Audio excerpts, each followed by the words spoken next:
বহুদিন ধরেই ভাবছিলাম এক সকালবেলা আমরা আদ্যাপীঠ যাব। সেই ভাবনা মতোই এক শীতের সকালে আমি আর ঝুমাদি বেরিয়ে পড়লাম আদ্যাপীঠের উদ্দেশ্যে। দমদম মেট্রো স্টেশন থেকে মেট্রো ধরে নেমে পড়লাম দক্ষিণেশ্বর মেট্রো স্টেশন। মেট্রো স্টেশনের দরজা দিয়ে নামতেই সামনেই টোটো ধরে একেবারে মন্দিরের গেটের সামনে পৌঁছে গেলাম।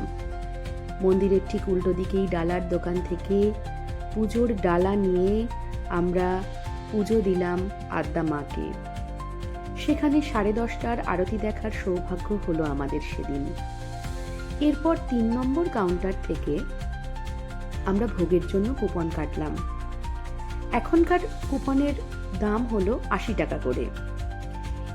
এই ভোগে অনেক রকমের পদ দেওয়া হয়, পোলাও, গরম ধোয়া ওঠা ভাত, খিচুড়ি, 2 রকম তরকারি, ভাজা, চাটনি, পায়েস, সে এক এলাহি আয়োজন।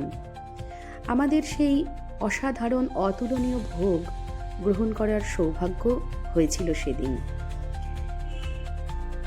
এরপর আমরা বেরিয়ে পড়লাম বেলুড় মঠের উদ্দেশ্যে।